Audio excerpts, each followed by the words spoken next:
നമസ്കാരം. ടോപ്പ് 10ലേക്ക് സ്വാഗതം. പശ്ചിമേഷ്യയിൽ യുദ്ധഭീതി ഒഴിയുന്നില്ല. ഇറാന്റെ പ്രത്യാക്രമണം ഇന്ന് അതിശക്തമായിരുന്നു. എണ്ണ ശുദ്ധീകരണശാലകൾ അടക്കം ആക്രമിച്ചു. ഗൾഫ് രാജ്യങ്ങളിലും ആശങ്ക ഒഴിയുന്നില്ല. സൗദിയിലെ അരാംകോ റിഫൈനറിയിൽ ആക്രമണം. അമേരിക്കയോടുള്ള ഇറാന്റെ പ്രതികാരം അടങ്ങുന്നില്ല. രാജ്യത്തിന്റെ പരമാധികാരിയെ നഷ്ടപ്പെട്ടിട്ടും ഇറാൻ മുട്ടുമടക്കാൻ തയ്യാറല്ല. ഓർക്കുക, യുദ്ധവെറിയിൽ പൊലിയുന്നത് സാധാരണ മനുഷ്യരുടെ ജീവനുകളാണ്. ശക്തമായ ഇടപെടലാണ് ഇന്ത്യയും നടത്തുന്നത്. തീക്കളി തുടർന്നാൽ അതിന്റെ ആഴവും വ്യാപ്തിയും വലുതാകുമെന്നതിൽ സംശയമില്ല. വലിയ വിനാശം വിതയ്ക്കുമോ എന്ന ആശങ്കയിലാണ് ഇന്ത്യ അടക്കമുള്ള ലോകരാഷ്ട്രങ്ങൾ. ആദ്യം നോക്കാം പ്രധാന വാർത്തകൾ.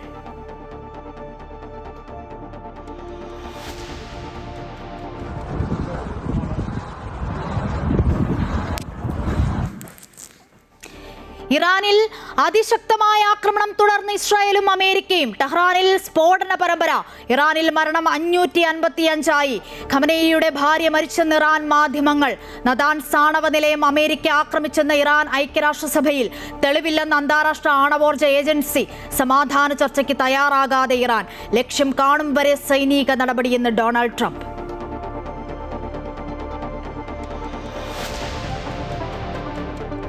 ഗൾഫ് മേഖലയിൽ ആക്രമണം അവസാനിപ്പിക്കാതെ ഇറാൻ. ഒമാൻ തീരത്തെ കപ്പൽ ആക്രമിച്ചതിൽ ഒരു ഇന്ത്യക്കാരൻ മരിച്ചു, 2 പേരെ കാണാതായി. അമേരിക്കൻ യുദ്ധവിമാനങ്ങൾ കുവൈറ്റിൽ തകർന്നു വീണു. സൗദിയിലെ അരാംകോ റിഫൈനറിയിൽ ആക്രമണം. LNG ഉൽപാദനം നിർത്തി ഖത്തർ. ഇസ്രായേലിന്റെ ആക്രമണത്തിൽ ലെബനനിൽ 31 മരണം.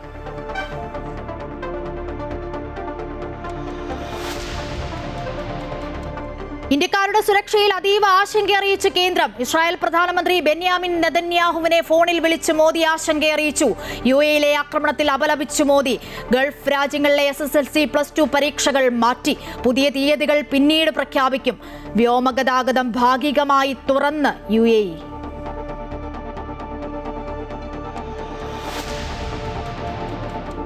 ശബരിമലയിലെ യുവതീ പ്രവേശനത്തിൽ നിലപാട് മാറ്റി ദേവസ്വം ബോർഡ്. 2019 സത്യവാങ്മൂലം സുപ്രീം കോടതിയിൽ തിരുത്തും. ആചാരം സംരക്ഷിക്കുമെന്ന് ദേവസ്വം ബോർഡ്. അയ്യപ്പ സംഗമത്തിലെ കണക്കുകൾ ഹാജരാക്കാത്തതിൽ കടുത്ത അതൃപ്തി അറിയിച്ച് ഹൈക്കോടതി. സ്വർണ്ണക്കൊള്ളയിൽ ദേവസ്വം ബോർഡ് മുൻ അംഗം KP ശങ്കരദാസിന്റെ ജാമ്യാപേക്ഷ കൊല്ലം വിജിലൻസ് കോടതി തള്ളി.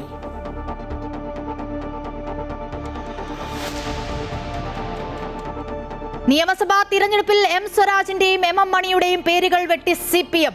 3 ടേം വ്യവസ്ഥ കർശനമാക്കി CPI. 6 സിറ്റിംഗ് MLA-മാർക്ക് ഇത്തവണ സീറ്റില്ല. LDF-ൽ ഉഭയകക്ഷി ചർച്ചകൾ തുടരുന്നു. 13 സീറ്റ് വേണമെന്ന ആവശ്യത്തിൽ ഉറച്ച് കേരള കോൺഗ്രസ്. പാലക്കാട് UDF സ്ഥാനാർത്ഥിയായി രമേശ് പിഷാരടി മത്സരിച്ചേക്കും.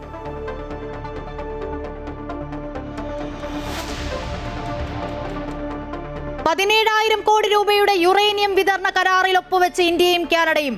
പ്രതിരോധ സമുദ്ര സുരക്ഷാ മേഖലകളിൽ സഹകരണം ശക്തമാക്കും. കനേഡിയൻ സർവകലാശാലകൾ ഇന്ത്യയിൽ പ്രവർത്തനം തുടങ്ങും. ഭീകരവാദം, സുരക്ഷാ വെല്ലുവിളികൾ എന്നിവയിൽ പരസ്പര വിശ്വാസത്തോടെ പ്രവർത്തിക്കാനും ധാരണ.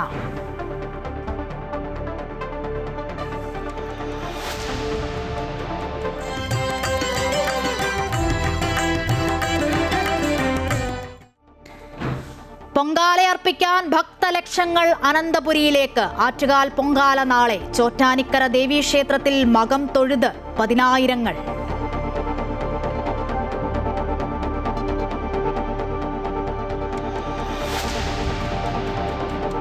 2020 ലോകകപ്പിൽ സെമി പോരാട്ടം മറ്റന്നാൾ മുതൽ. ആദ്യ സെമിയിൽ ദക്ഷിണാഫ്രിക്ക ന്യൂസിലൻഡിനെ നേരിടും.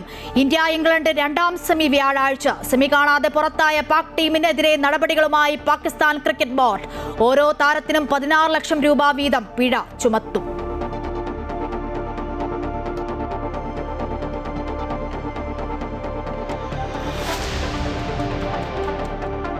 പ്രതിഷേധത്തിനിടെ മന്ത്രി വീണ ജോർജിന് പരിക്കേറ്റതിൽ മെഡിക്കൽ സർട്ടിഫിക്കറ്റ് ഹാജരാക്കണമെന്ന് കണ്ണൂർ ജുഡീഷ്യൽ 1ാം ക്ലാസ് മജിസ്ട്രേറ്റ് കോടതി. പ്രതിഷേധക്കാർ കറുത്ത തുണിയിൽ ചെറിയ ആയുധം പൊതിഞ്ഞതായി സംശയമെന്ന് പ്രോസിക്യൂഷൻ. KSU പ്രവർത്തകരുടെ ജാമ്യ ഹർജിയിൽ വിധി നാളെ.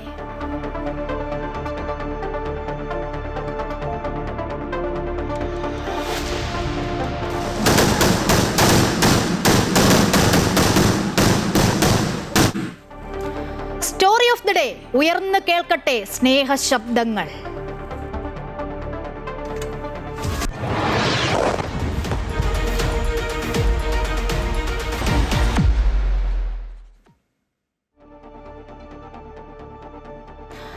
പശ്ചിമേഷ്യയിൽ അശാന്തി പടരുകയാണ്. ഇറാനിൽ US ഇസ്രായേൽ ആക്രമണം തുടരുന്നു. ടെഹ്റാനിൽ സ്ഫോടന പരമ്പരയെന്നാണ് ഇന്ന് പുറത്തുവന്ന റിപ്പോർട്ടുകൾ. സംയുക്ത ആക്രമണത്തിൽ ഇറാനിൽ 555ഓളം പേർ കൊല്ലപ്പെട്ടെന്ന് റെഡ് ക്രസന്റ് സൊസൈറ്റി വ്യക്തമാക്കുന്നു. US ആക്രമണത്തിൽ പരിക്കേറ്റ് ചികിത്സയിലായിരുന്ന ഖമനേയിയുടെ ഭാര്യ മൻസൂറ ഖൊജസ്തെ കൊല്ലപ്പെട്ടുവെന്ന് ഇറാൻ മാധ്യമങ്ങൾ റിപ്പോർട്ട് ചെയ്തു. നതാൻസ് ആണവ നിലയം ആക്രമിച്ചെന്ന് ഇറാൻ ഐക്യരാഷ്ട്രസഭയിൽ അറിയിച്ചിട്ടുണ്ട്. പ്രത്യാക്രമണം ഇറാൻ തുടരുകയാണ്. US പോർ വിമാനങ്ങൾ തകർത്തു. 3 F-15 വിമാനങ്ങളാണ് ഇറാന്റെ ആക്രമണത്തിൽ ഇന്ന് തകർന്നത്. ഇസ്രായേലിന്റെ ആക്രമണത്തിൽ ലെബനനിൽ 31 മരണവും റിപ്പോർട്ട് ചെയ്തിട്ടുണ്ട്. റിപ്പോർട്ടിലേക്ക്. 131 നഗരങ്ങളെ യുദ്ധം ബാധിച്ചു. ഇവിടങ്ങളിലേക്ക് രക്ഷാപ്രവർത്തകർ എത്തിയിട്ടുണ്ടെന്ന് സന്നദ്ധ സംഘടനയായ ഇറാനിയൻ റെഡ് ക്രസന്റ് സൊസൈറ്റി അറിയിച്ചു. ഇറാന്റെ പരമോന്നത നേതാവ് ആയത്തുള്ള അലി ഖമനിയെ കൊലപ്പെടുത്തിയതിനെതിരെ ഹിസ്ബുള്ള ഇസ്രായേലിന് നേർക്ക് റോക്കറ്റുകൾ തൊടുത്തിരുന്നു. വടക്കൻ ഇസ്രായേലിലെ സൈനിക താവളമായ ഹൈഫയ്ക്ക് നേരെയായിരുന്നു റോക്കറ്റ് ഡ്രോൺ ആക്രമണങ്ങൾ. ഇതിന് പിന്നാലെ ലബനൻ തലസ്ഥാനമായ ബെയ്റൂത്ത് ഉൾപ്പെടെയുള്ള ഇടങ്ങളിൽ ഇസ്രായേൽ തിരിച്ചടിച്ചു. ആക്രമണം കടുപ്പിക്കുമെന്ന് ഇസ്രായേലും ഭീഷണി മുഴക്കി. അതിനിടെ നതാൻസ് ആണവ കേന്ദ്രം US-ഉം ഇസ്രായേലും ചേർന്ന് ആക്രമിച്ചതായി ഇറാൻ ഐക്യരാഷ്ട്രസഭയെ അറിയിച്ചു. UN ആണവ നിരീക്ഷണ ഏജൻസിയിലെ ഇറാൻ അംബാസിഡറായ റസ നജാഫിയാണ് ഇത് സംബന്ധിച്ച സ്ഥിരീകരണം നൽകിയത്. എന്നാൽ ഇറാന്റെ വെളിപ്പെടുത്തൽ തള്ളി അന്താരാഷ്ട്ര ആണവോർജ്ജ ഏജൻസി രംഗത്തെത്തി. ഏതെങ്കിലും ആണവ കേന്ദ്രങ്ങൾ തകർന്നതിന്റെയോ കേടുപാടുകൾ സംഭവിച്ചതിന്റെയോ ലക്ഷണങ്ങളില്ലെന്ന് IAEA മേധാവി റാഫേൽ ഗ്രോസി പറഞ്ഞു. ഇറാനെതിരായ ആക്രമണം കടുക്കുന്നതിനിടെ ഇസ്രായേൽ പ്രധാനമന്ത്രി ബെഞ്ചമിൻ നെതന്യാഹുവിന്റെ ഓഫീസ് ആക്രമിച്ചതായി ഇറാന്റെ ഇസ്ലാമിക് റവല്യൂഷൻസ് ഗാർഡ്സ് കോർപ്സ് അറിയിച്ചു. നെതന്യാഹുവിന്റെ ഓഫീസും വ്യോമസേനാ കമാൻഡർ ടോമർ ബാറിന്റെ താമസസ്ഥലവും ലക്ഷ്യമിട്ടായിരുന്നു ആക്രമണം.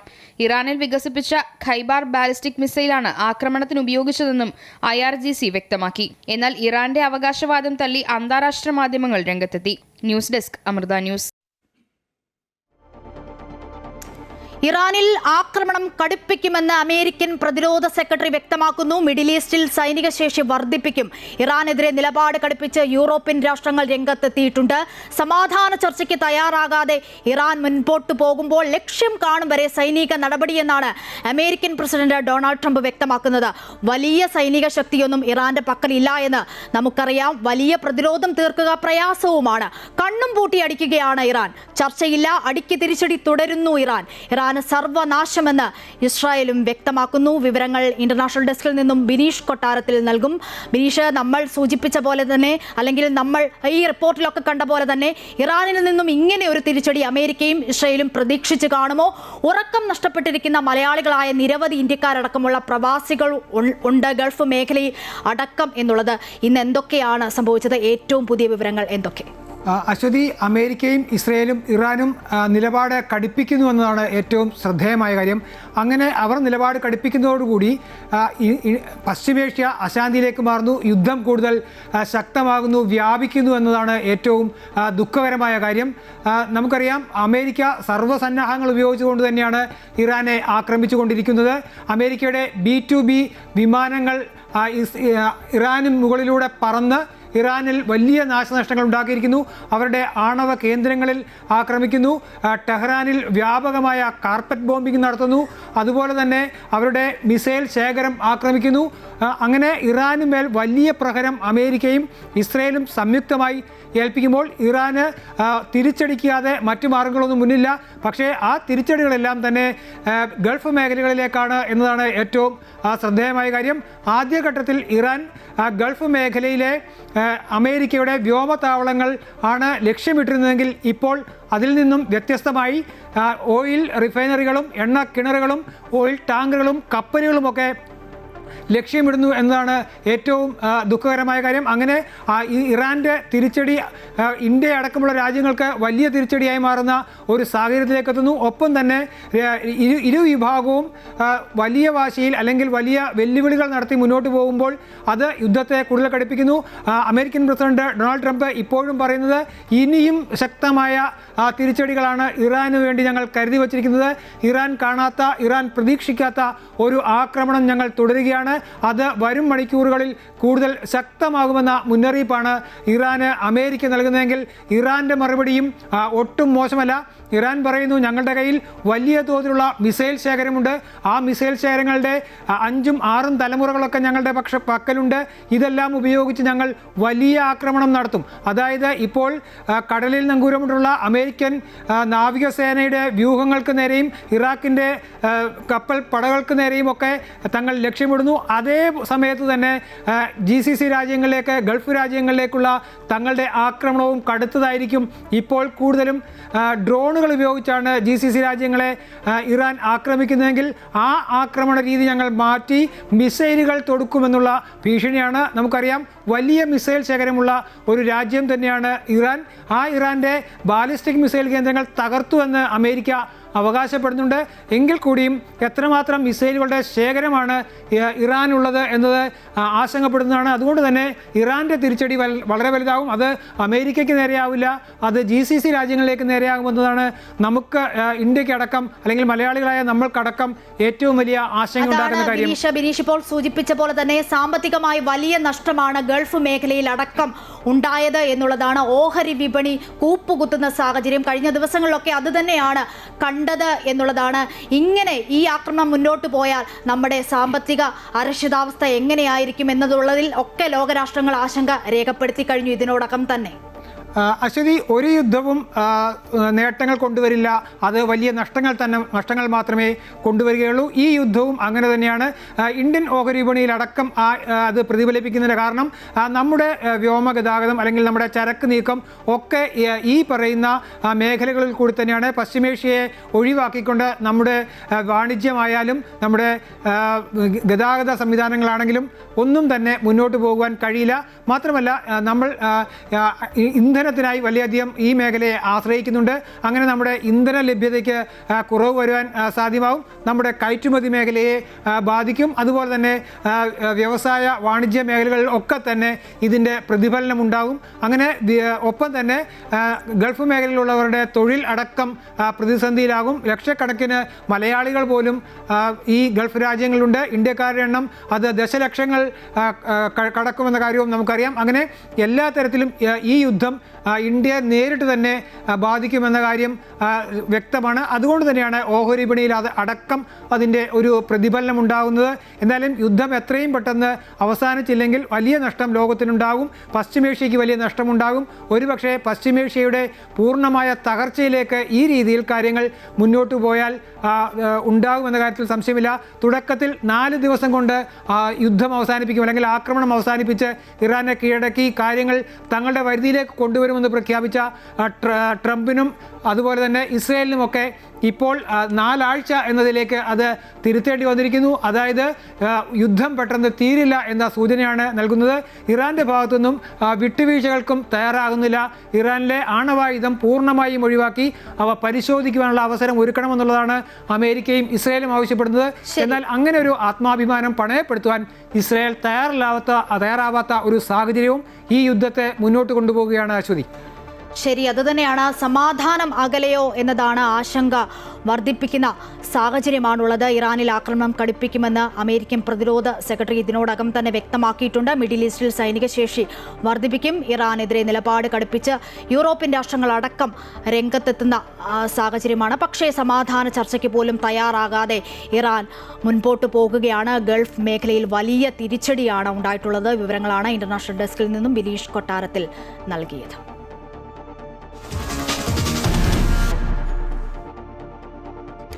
ഗൾഫ് മേഖലയെ ഭീതിയിലാഴ്ത്തി ഇറാന്റെ വ്യാപക ആക്രമണമാണ് ഇന്നുണ്ടായത്. GCCയെ സമ്മർദ്ദത്തിലാക്കുകയാണ് ഇറാൻ.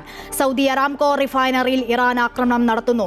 ഒമാൻ തീരത്തെ കപ്പൽ ആക്രമിച്ചതിൽ ഒരു ഇന്ത്യക്കാരൻ മരിച്ചു, 2 പേരെ കാണാതായി. അമേരിക്കൻ യുദ്ധവിമാനങ്ങൾ കുവൈറ്റിൽ തകർന്നു വീണു. സൗദിയിലെ അരാംകോ റിഫൈനറിയിൽ ആക്രമണത്തിൽ അരാംകോയിൽ നമുക്കറിയാം നിരവധി ഇന്ത്യക്കാർ അടക്കം മലയാളികളടക്കം ജോലി ചെയ്യുന്നതാണ്. ലോകത്തിലെ ഏറ്റവും വലിയ എണ്ണ ശുദ്ധീകരണശാലകളിൽ ഒന്നാണ്. 75,000-ഓളം പേർ ജോലി ചെയ്യുന്ന ഇടമാണ്.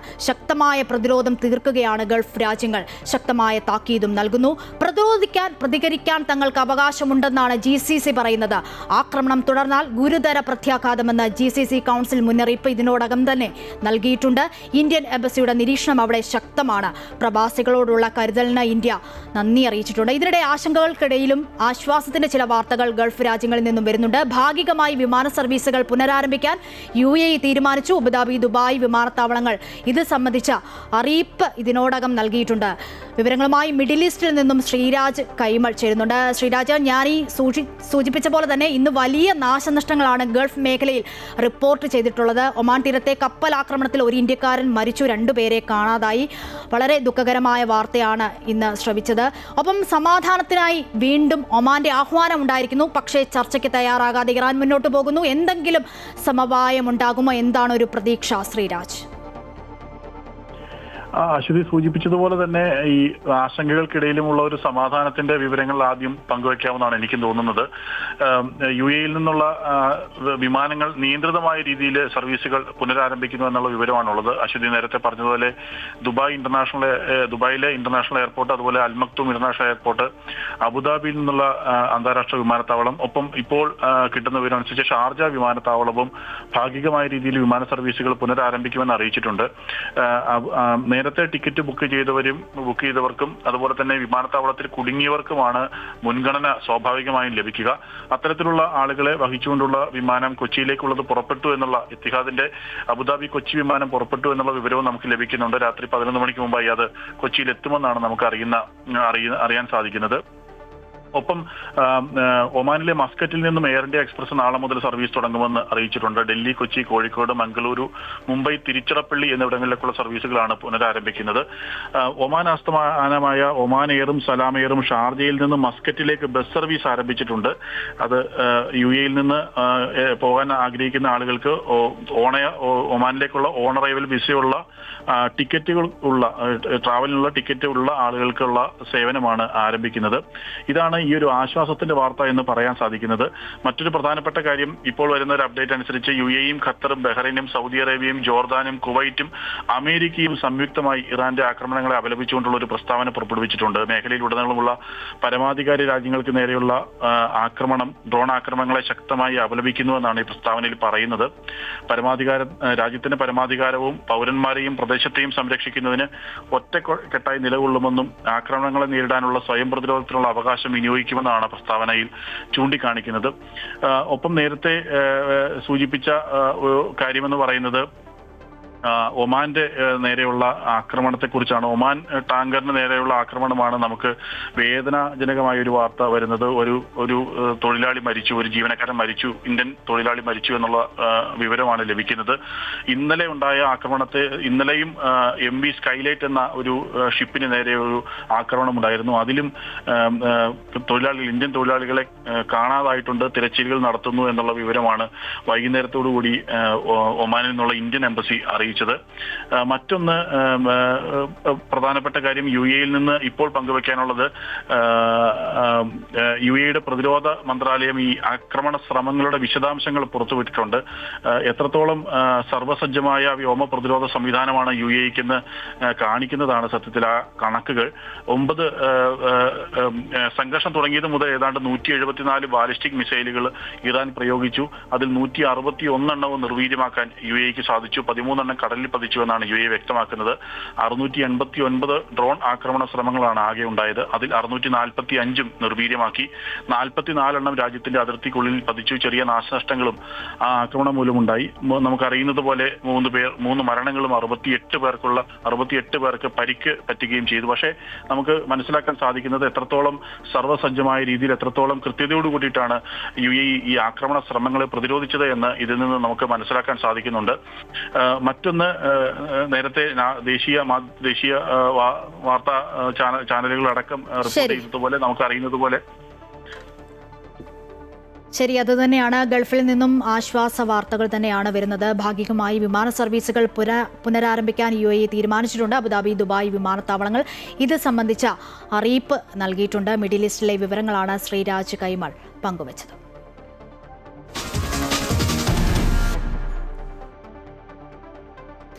പശ്ചിമേഷ്യയിലെ സംഘർഷം ആശങ്കയുണ്ടാക്കുന്നതെന്ന് പ്രധാനമന്ത്രി നരേന്ദ്രമോദി. ലോകസമാധാനത്തിനും ഐക്യത്തിനും വേണ്ടിയാണ് ഇന്ത്യ നിലകൊള്ളുന്നത്. ചർച്ചകളിലൂടെ പ്രശ്നം പരിഹരിക്കണം. ഇന്ത്യക്കാരുടെ സുരക്ഷ ഉറപ്പാക്കുമെന്നും അദ്ദേഹം പറഞ്ഞു. मानवता के लिए साझा और गंभीर चुनौतियां हैं. इनके विरुद्ध हमारा करीबी सहयोग वैश्विक शांति और स्थिरता के लिए अत्यंत महत्वपूर्ण है. അതേസമയം പശ്ചിമേഷ്യയിലെ യുദ്ധ സാഹചര്യത്തിൽ സ്ഥിതിഗതികൾ നിരീക്ഷിച്ച കേന്ദ്ര സർക്കാർ സാഹചര്യം വിലയിരുത്തുന്നതിനായി പ്രധാനമന്ത്രിയുടെ അധ്യക്ഷതയിൽ സുരക്ഷാ കാര്യങ്ങൾക്കുള്ള ക്യാബിനറ്റ് കമ്മിറ്റി യോഗം ചേർന്നു. മേഖലയിലുള്ള ഇന്ത്യൻ പ്രവാസികളുടെ സുരക്ഷയെക്കുറിച്ച് യോഗം അതീവ ആശങ്ക രേഖപ്പെടുത്തി. മേഖലയിൽ ഇന്ത്യക്കാർ നേരിടുന്ന അപകട സാഹചര്യവും പരീക്ഷകൾക്കടക്കം ഹാജരാകേണ്ട വിദ്യാർത്ഥികളുടെ ആശങ്കയും കമ്മിറ്റി പ്രത്യേകം ചർച്ച ചെയ്തു.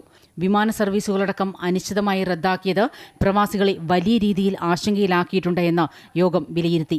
പ്രതിസന്ധിയിലായ ഇന്ത്യൻ പൗരന്മാരെ സഹായിക്കുന്നതിന് എല്ലാ നടപടികളും സ്വീകരിക്കാൻ ബന്ധപ്പെട്ട വകുപ്പുകൾക്ക് നിർദ്ദേശം നൽകിയതായി കേന്ദ്ര സർക്കാർ പ്രസ്താവനയും പുറത്തിറക്കിയിട്ടുണ്ട്.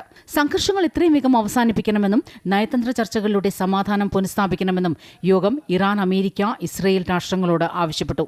നേരത്തെ പ്രധാനമന്ത്രി നരേന്ദ്രമോദി ഇസ്രയേൽ പ്രധാനമന്ത്രി ബെന്യാമിൻ നെതന്യാഹുവുമായി ടെലിഫോണിൽ സ്ഥിതിഗതികൾ വിലയിരുത്തി. സമാധാനം പുനഃസ്ഥാപിക്കാനുള്ള എല്ലാ ശ്രമങ്ങൾക്കും പിന്തുണ വാഗ്ദാനം ചെയ്തു.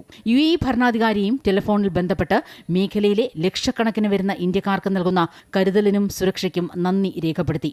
വിദേശകാര്യ മന്ത്രാലയം സ്ഥിതിഗതികൾ തുടർച്ചയായി നിരീക്ഷിക്കുന്നതിനോടൊപ്പം അതാത് രാജ്യങ്ങളിലെ എംബസികളുടെ ജാഗ്രതാ മുന്നറിയിപ്പുകൾ കർശനമായി പാലിക്കണമെന്നും നിർദ്ദേശം നൽകിയിട്ടുണ്ട്. News desk Amrita TV.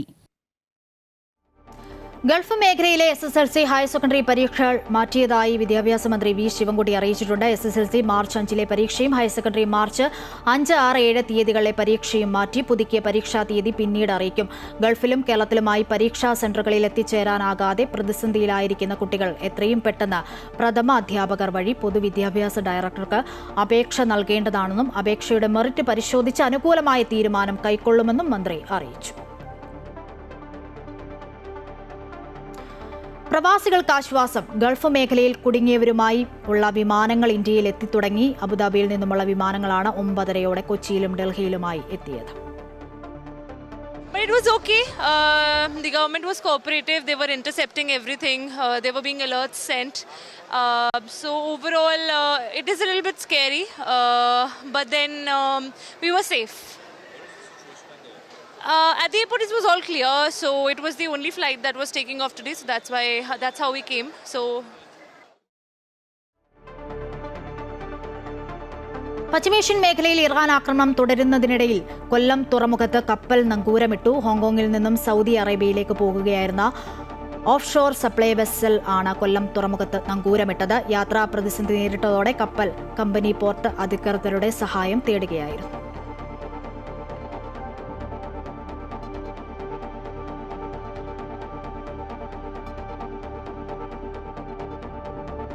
American president Donald ട്രംപിന്റെ വാക്കുകളിലേക്കാണ് പോകുന്നത്. സൈനിക നടപടി തുടരുമെന്ന് അമേരിക്കൻ പ്രസിഡന്റ് ഡൊണാൾഡ് ട്രംപ് പറയുന്നു. അദ്ദേഹത്തിന്റെ വാക്കിലേക്ക്. And finally, we're ensuring that the Iranian regime cannot continue to arm, fund, and direct terrorist armies outside of their borders. And we thought we had a deal, but then they backed out. And they came back, and we thought we had a deal, and they backed out. I said, you can't deal with these people. You got to do it the right way. Today we grieve for the 4 heroic American service members who have been killed in action and send our love and support to their families. In their memory, we continue this mission with ferocious, unyielding resolve to crush the threat this terrorist regime poses to the American people, and a threat indeed it is. We have the strongest and most powerful by far military in the world, and we will easily prevail. We're already substantially ahead of our time projections, but whatever the time is, it's okay. Whatever it takes, we will always, and we have right from the beginning, we projected 4 to 5 weeks, but we have capability to go far longer than that. We'll do it. Whatever somebody said today, they said, oh, well, the president wants to do it really quickly. After that, he'll get bored. I don't get bored. ഇനി ഇന്നത്തെ മറ്റു പ്രധാനപ്പെട്ട വാർത്തകൾ നോക്കാം. ശബരിമല യുവതീ പ്രവേശനത്തിൽ supreme കോടതിയിൽ മുൻ നിലപാട് തിരുത്താൻ ദേവസ്വം ബോർഡ്. പുനഃപരിശോധനാ ഹർജി പരിഗണിക്കുന്ന വേളയിൽ യുവതീ പ്രവേശനത്തെ എതിർക്കാനും ആചാര സംരക്ഷണത്തെ അനുകൂലിക്കാനും ദേവസ്വം ബോർഡ് യോഗത്തിൽ തീരുമാനമുണ്ടായിരിക്കുന്നു. ക്ഷേത്രാചാരം സംരക്ഷിക്കുക ദേവസ്വം ബോർഡിന്റെ കടമയാണെന്നും അതിനാൽ യുവതീ പ്രവേശനത്തെ എതിർക്കുമെന്നും Devaswom board president K Jayakumar അറിയിച്ചു.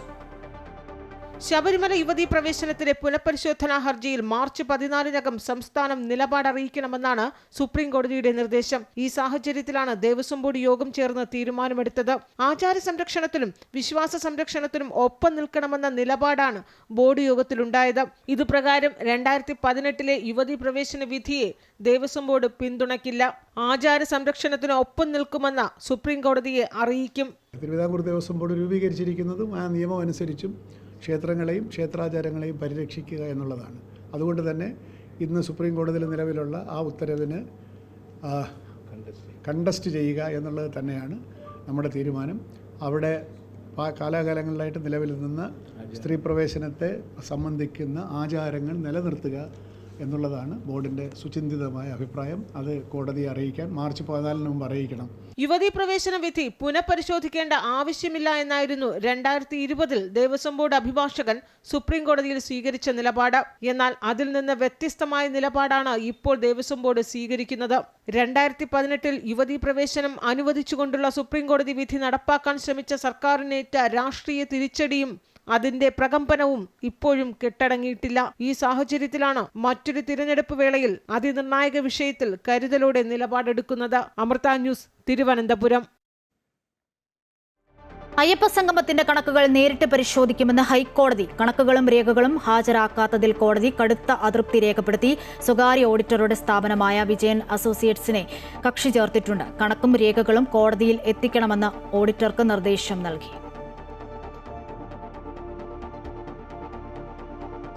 ശബരിമല സ്വർണ്ണക്കൊള്ളക്കേസിൽ ദേവസ്വം ബോർഡ് മുൻ അംഗം KP ശങ്കരദാസിന് ജാമ്യമില്ല. കേസിൽ 2 ജാമ്യഹർജികളും കൊല്ലം വിജിലൻസ് കോടതി തള്ളി. ആരോഗ്യ പ്രശ്നങ്ങൾ ചൂണ്ടിക്കാട്ടിയായിരുന്നു ജാമ്യഹർജി. അതേസമയം A പത്മകുമാർ ദ്വാരപാലക ശില്പക്കേസിൽ സ്വാഭാവിക ജാമ്യഹർജി സമർപ്പിച്ചു. ശബരിമലയിലെ സ്വർണ്ണക്കവർച്ചയുമായി ബന്ധപ്പെട്ട കേസിൽ 11ാം പ്രതിയാണ് KP ശങ്കരദാസ്. A പത്മകുമാർ പ്രസിഡന്റായിരുന്ന ബോർഡിൽ CPI പ്രതിനിധിയായിരുന്നു ശങ്കരദാസ്.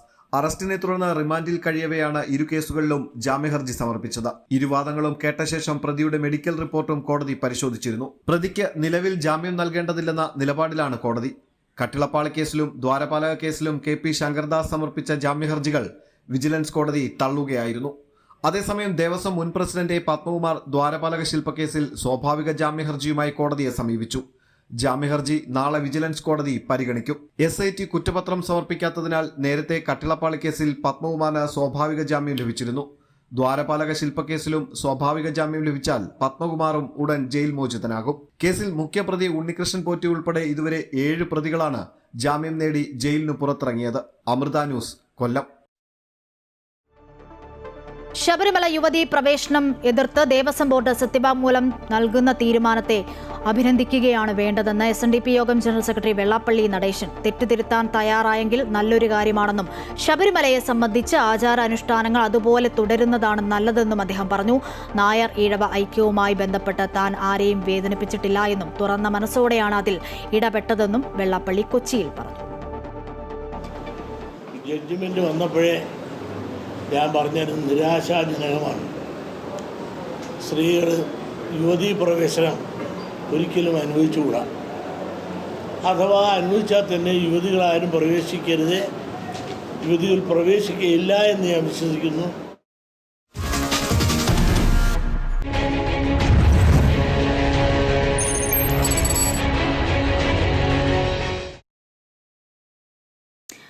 നിയമസഭാ തിരഞ്ഞെടുപ്പുമായി ബന്ധപ്പെട്ട വാർത്തയിലേക്കാണ് ഇനി. M സ്വരാജിന്റെയും MM മണിയുടെയും സ്ഥാനാർത്ഥിത്വത്തിൽ അപ്രതീക്ഷിത നീക്കവുമായി CPM. തൃപ്പൂണിത്തുറയിൽ M സ്വരാജിന്റെയും ഉടുമ്പൻചോലയിൽ MM മണിയുടെയും പേരുകൾ വെട്ടി സംസ്ഥാന നേതൃത്വം. ജില്ലാ ഘടകങ്ങൾ നിർദ്ദേശിച്ച പേരുകളാണ് സംസ്ഥാന സെക്രട്ടേറിയറ്റും മാറ്റിയത്. തൃപ്പൂണിത്തുറയിൽ KN ഉണ്ണികൃഷ്ണനും ഉടുമ്പൻചോലയിൽ KK ജയചന്ദ്രനും ജനവിധി തേടും. പ്രമുഖരും ജനകീയരുമായ നേതാക്കളെ പലരെയും ഒഴിവാക്കിയാണ് ഇക്കുറി CPM സ്ഥാനാർത്ഥി പട്ടിക തയ്യാറാക്കുന്നത്. ഉറപ്പുള്ള മണ്ഡലങ്ങളിൽ 2 ടേം വ്യവസ്ഥ കർശനമാക്കണമെന്ന നിബന്ധന വന്നതോടെ പലരും പട്ടികയ്ക്ക് പുറത്തായി. AN ഷംസീറിന് പുറമെ M സ്വരാജിനും ഇക്കുറി സീറ്റില്ല. തൃപ്പൂണിത്തുറയിൽ M സ്വരാജിന്റെ പേരാണ് ജില്ലാ ഘടകം നിർദ്ദേശിച്ചത്. സ്വരാജിന് പുറമെ കൊച്ചി മുൻ മേയർ അനിൽകുമാറിന്റെ പേരും ജില്ലാ ഘടകം പരിഗണിച്ചിരുന്നു. എന്നാൽ ഇത് രണ്ടും മാറ്റി വൈപ്പിൻ MLA KN ഉണ്ണികൃഷ്ണന്റെ പേരാണ് സംസ്ഥാന ഘടകം നിർദ്ദേശിച്ചത്. MB ഷൈനി വൈപ്പിൻ മണ്ഡലത്തിൽ സ്ഥാനാർത്ഥിയാകും. 2016 മുതൽ ഉടുമ്പൻചോലയെ പ്രതിനിധീകരിക്കുന്നത് MM മണിയാണ്. 3ാം തവണയും മണി തന്നെ മത്സരിക്കണമെന്നാണ് ജില്ലാ ഘടകത്തിന്റെ ആവശ്യം. മണിയുടെ ജനകീയത മണ്ഡലം നിലനിർത്താൻ അനുകൂലമാകുമെന്നാണ് ജില്ലാ ഘടകം പറയുന്നത്. എന്നാൽ CPM സംസ്ഥാന സമിതി അംഗം KK ജയചന്ദ്രന്റെ പേരാണ് സംസ്ഥാന സെക്രട്ടേറിയറ്റ് നിർദ്ദേശിച്ചത്. PK ബിജു, P ജയരാജൻ തുടങ്ങിയ നേതാക്കൾ ഇക്കുറിയും പട്ടികയിലില്ല. കഴിഞ്ഞ തവണ മത്സരരംഗത്ത് നിന്നും മാറി നിന്ന മുൻ മന്ത്രിമാർ ഇക്കുറിയുമില്ല എന്നതും ശ്രദ്ധേയമാണ്. ചിലയിടങ്ങളിൽ വിയോജിപ്പുകളും അതൃപ്തിയും ഉയരുന്നതിനാൽ സംസ്ഥാന സെക്രട്ടേറിയറ്റ് ചേർന്ന് അന്തിമ തീരുമാനമെടുക്കും. അമൃത ന്യൂസ്, തിരുവനന്തപുരം. കോൺഗ്രസിലും ചർച്ചകൾ സജീവമാണ്. പാലക്കാട് മണ്ഡലത്തിൽ UDF സ്ഥാനാർത്ഥിയായി രമേശ് പിഷാരടി മത്സരിച്ചേക്കും. തൃപ്പൂണിത്തുറയിൽ M ലിജുവാകും ജനവിധി തേടുക. സ്ക്രീനിംഗ് കമ്മിറ്റിക്ക് സ്ഥാനാർത്ഥി പട്ടിക നേതൃത്വം കൈമാറി. അന്തിമ തീരുമാനം ഉടൻ ഉണ്ടാകും. നടനും സംവിധായകനും ടെലിവിഷൻ അവതാരകനുമായ രമേശ് പിഷാരടി കോൺഗ്രസ് സഹയാത്രികനാണ്. കഴിഞ്ഞ നിയമസഭാ തെരഞ്ഞെടുപ്പ് മുതൽ കോൺഗ്രസിന്റെ പ്രചരണ പരിപാടികളിൽ സാന്നിധ്യം അറിയിക്കുന്ന പിഷാരടിയുടെ പേര് ചില തെരഞ്ഞെടുപ്പുകളിൽ ഉയർന്നു കേൾക്കാറുമുണ്ട്. ഇക്കുറി പാലക്കാടും തൃപ്പൂണിത്തുറയിലും പിഷാരടിയുടെ പേര് കോൺഗ്രസ് സ്ഥാനാർത്ഥിത്വ ചർച്ചകളിൽ സജീവമായിരുന്നു. എന്നാൽ തെരഞ്ഞെടുപ്പിൽ മത്സരിക്കാനുള്ള സന്നദ്ധത രമേശ് പിഷാരടി പ്രകടിപ്പിച്ചിരുന്നില്ല. പാലക്കാട് മണ്ഡലം കോൺഗ്രസിനെ സംബന്ധിച്ച് അഭിമാന പോരാട്ടമാണ്. രാഹുൽ മാങ്കൂട്ടത്തിൽ വെല്ലുവിളി ഉയർത്തുന്ന സാഹചര്യത്തിൽ കരുത്തനായ സ്ഥാനാർത്ഥിയെ തന്നെ നിർത്തണമെന്നത് കോൺഗ്രസിന്റെ പൊതുവായ ആവശ്യമാണ്. K മുരളീധരന്റെയും രമേശ് പിഷാരടിയുടെയും പേരുകളാണ് സാധ്യതാ പട്ടികയിലുണ്ടായിരുന്നത്. എന്നാൽ K മുരളീധരൻ വട്ടിയൂർക്കാവല്ലാതെ മറ്റൊരിടത്തും മത്സരിക്കില്ല എന്ന് നേതൃത്വത്തെ അറിയിച്ചിരുന്നു. തുടർന്ന് ചർച്ചകൾക്ക് ശേഷം രമേശ് പിഷാരടി മത്സര സന്നദ്ധത അറിയിച്ചു. തൃപ്പൂണിത്തുറയിൽ K ബാബു അനാരോഗ്യത്തെ തുടർന്ന് മത്സരിക്കില്ല എന്ന് ആദ്യമേ അറിയാമായിരുന്നു. പകരം മാസങ്ങൾക്ക് മുൻപേ ഉയർന്നുകേട്ട പേരാണ് M ലിജുവിന്റേത്. അതിനിടെ മറ്റു പല പേരുകളും ചർച്ചകളിൽ ഉയർന്നു വന്നു. ഒടുവിൽ സാമുദായിക പരിഗണന കണക്കിലെടുത്ത് M ലിജുവിനെ തന്നെ തൃപ്പൂണിത്തുറയിൽ മത്സരിപ്പിക്കാൻ തീരുമാനിച്ചു. സ്ഥാനാർത്ഥി പട്ടിക സ്ക്രീനിംഗ് കമ്മിറ്റിക്ക് കൈമാറിയിട്ടുണ്ട്. അന്തിമ തീരുമാനം ഉടനുണ്ടാകും. അമൃത ന്യൂസ്, തിരുവനന്തപുരം. സ്ഥാനാർത്ഥി നിർണയവുമായി ബന്ധപ്പെട്ട മാരത്തോൺ ചർച്ചകളാണ് LDFിലും UDFിലും നടക്കുന്നത്. ടേം വ്യവസ്ഥകൾ കർശനമാക്കുന്നതോടെ CPMലും CPIയിലും പ്രമുഖർ പലരും പട്ടികയ്ക്ക് പുറത്താണ്. ഇരു മുന്നണികളിലെയും ഉഭയകക്ഷി ചർച്ചകളിലും തീരുമാനങ്ങൾ വൈകുന്നു. കോൺഗ്രസിൽ പാലക്കാട് രമേശ് പിഷാരടിയുടെ സ്ഥാനാർത്ഥിത്വവും ഏറെക്കുറെ ഉറപ്പിച്ചിരിക്കുകയാണ്. കൂടുതൽ വിശദാംശങ്ങൾ അൺഫിൽറ്റഡ് ഡിസൂസ തിരുവനന്തപുരത്തു നിന്നും നൽകും. അൺഫിൽറ്റഡ് ചർച്ചകൾ സജീവമാണ്. M സ്വരാജിന്റെയും MM മണിയുടെയും സ്ഥാനാർത്ഥിത്വത്തിൽ അപ്രതീക്ഷിത നീക്കം CPM നടത്തുന്നു. പേരുകൾ വെട്ടുന്നു. ഉയരുന്ന ചോദ്യം ഒന്നാണ്, ടേം വ്യവസ്ഥകൾ എല്ലാവർക്കും ബാധകമല്ലേ എന്നത്. കോൺഗ്രസിലേക്ക് വന്നാൽ രമേശ് പിഷാരടി അടക്കം മത്സര രംഗത്തേക്ക്. അൺഫിൽറ്റഡ്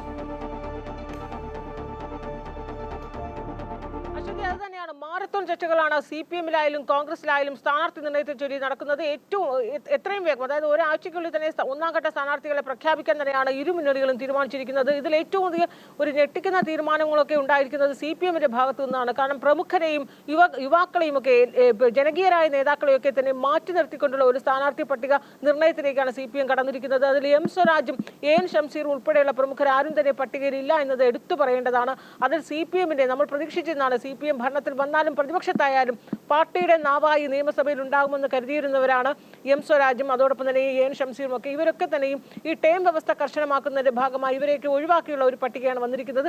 അതിലൊക്കെ തന്നെ പാർട്ടികളിൽ ചില വിയോജിപ്പുകളും അതൃപ്തികളും ഒക്കെ പുകയുന്നുണ്ട്. ഒപ്പം തന്നെ ജില്ലാ കമ്മിറ്റി നിർദ്ദേശിച്ചതാണ് M സ്വരാജ് ആയാലും ഉടുമ്പൻചോലയിൽ MM മണിയായാലും ജില്ലാ കമ്മിറ്റി നിർദ്ദേശിച്ച പേരുകളാണ് സംസ്ഥാന സെക്രട്ടേറിയറ്റ് വെട്ടിയിരിക്കുന്നത്. KK ശൈലജയുടെ കാര്യത്തിൽ പോലും മട്ടന്നൂരില്ല, പേരാവൂർ മത്സരിക്കാൻ ഇപ്പോൾ സംസ്ഥാന കമ്മിറ്റി സംസ്ഥാന സെക്രട്ടേറിയറ്റ് തീരുമാനമുണ്ടായി. പക്ഷേ ജില്ലാ സെക്രട്ടേറിയറ്റ് പേരാവൂരിൽ KK ശൈലജ അല്ല പേര് നൽകിയിരിക്കുന്നത്. അതുകൊണ്ട് തന്നെ നാളെ കണ്ണൂരിൽ ജില്ലാ സെക്രട്ടേറിയറ്റ് ചേരുന്നുണ്ട്. ഇതിലൊക്കെ അന്തിമമായ ഒരു തീരുമാനം എടുക്കാനുള്ള നാളത്തെ കണ്ണൂരിലെ ജില്ലാ സെക്രട്ടേറിയറ്റ് നിർണായകം തന്നെയാണ്. ഒപ്പം തന്നെ CPIയിലായാലും ഈ ടേം ശരി, വിശദമായ വിവരങ്ങളാണ് അൺഫിൽറ്റഡ് ഡിസൂസ നൽകിയത്. അതേസമയം സ്ഥാനാർത്ഥിത്വം മാറ്റിയത് താൻ അറിഞ്ഞിട്ടില്ല എന്നാണ് MM മണി പറയുന്നത്. മത്സരിക്കണോ വേണ്ടയോ എന്ന് പാർട്ടി തീരുമാനിക്കും. ആരോഗ്യ പ്രശ്നം ഉണ്ട് എന്നൊന്നും നേതൃത്വത്തെ അറിയിച്ചിട്ടില്ല. പാർട്ടിയിലെ മറ്റ് നേതാക്കൾക്കും ആരോഗ്യ പ്രശ്നമുണ്ട്.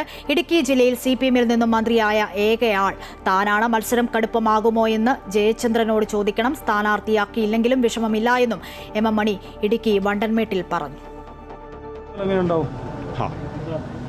അത് മത്സരത്തിൽ അദ്ദേഹം ഇതിനു മുമ്പ് 15 വർഷം MLA ആയിരുന്നല്ലേ. അപ്പോൾ ഇവിടെ സാധ്യതയുണ്ടെന്നുള്ളത് നേരത്തെ തെളിഞ്ഞിരിക്കുന്ന കാര്യമില്ല. അദ്ദേഹം മത്സരിച്ചാൽ അദ്ദേഹം ജയിക്കും. ആലപ്പുഴയിൽ CPM സിറ്റിംഗ് MLA-മാർ വീണ്ടും മത്സരിക്കാൻ ശുപാർശ നൽകി CPM സംസ്ഥാന സെക്രട്ടേറിയറ്റ്. മുൻപ് ജില്ലാ സെക്രട്ടറി R. നാസർ, മുൻ മന്ത്രി G. സുധാകരൻ എന്നിവരുടെ പേരുകൾ ഉയർന്നു കേട്ടെങ്കിലും സിറ്റിംഗ് MLA-മാർ മത്സരിക്കട്ടെ എന്ന് പാർട്ടി സംസ്ഥാന കമ്മിറ്റി തീരുമാനമെടുക്കുകയായിരുന്നു. റിപ്പോർട്ടിലേക്ക്. നിയമസഭാ തെരഞ്ഞെടുപ്പ് മുന്നൊരുക്കങ്ങളുമായി മുന്നണികൾ കളം നിറഞ്ഞതോടെ ആലപ്പുഴയിലെ CPM സ്ഥാനാർത്ഥികളെ സംബന്ധിച്ച ധാരണകളാണ് ഏറ്റവും ഒടുവിൽ പുറത്തുവരുന്നത്. മത്സരരംഗത്തിറങ്ങുന്ന സ്ഥാനാർത്ഥികളെ സംബന്ധിച്ച് ചില മാനദണ്ഡങ്ങൾ പാർട്ടി കഴിഞ്ഞ തെരഞ്ഞെടുപ്പിൽ മുന്നോട്ട് വച്ചിരുന്നു. ഇക്കുറിയും ജില്ലയിൽ അതേ നിലപാട് തന്നെ തുടരാനാണ് തീരുമാനം. സിറ്റിംഗ് MLA-മാർ മത്സരിക്കട്ടെ എന്നാണ് CPM സംസ്ഥാന സെക്രട്ടേറിയറ്റിന്റെ നിർദ്ദേശം. അതേസമയം അരൂരിലേക്ക് ദലീമയ്ക്കൊപ്പം ജില്ലാ സെക്രട്ടറി R. നാസറിന്റെ പേര് വീണ്ടും ജില്ലാ സെക്രട്ടേറിയറ്റ് നിർദ്ദേശിച്ചു. നേരത്തെ കായംകുളത്തും R. നാസറിന്റെ പേര് ഉയർന്നു വന്നിരുന്നു. എന്നാൽ കായംകുളത്ത് നാസർ മത്സരിക്കണമെന്ന നിർദ്ദേശം ഒഴിവാക്കി അരൂർ മാത്രമായി ഉൾപ്പെടുത്തുകയായിരുന്നു. CPM സംസ്ഥാന കമ്മിറ്റിയുടെ നിർദ്ദേശം ഇന്ന് ചേർന്ന ആലപ്പുഴ ജില്ലാ സെക്രട്ടേറിയറ്റിൽ റിപ്പോർട്ട് ചെയ്തു. മുൻപ് മുൻ മന്ത്രി G. സുധാകരന്റെ പേരിനൊപ്പം മുൻ MP AM ആരിഫിന്റെ പേരും സ്ഥാനാർത്ഥി സാധ്യതാ പട്ടികയിൽ ഉയർന്നു കേട്ടിരുന്നു. എന്നാൽ ഇന്ന് ചേർന്ന ജില്ലാ സെക്രട്ടറി യോഗത്തിൽ ആ സാധ്യതകൾ മാറി മറിയുകയായിരുന്നു. അമൃത ന്യൂസ്, ആലപ്പുഴ. കൂടുതൽ വാർത്തകൾ ഇടവേളയ്ക്ക് ശേഷം.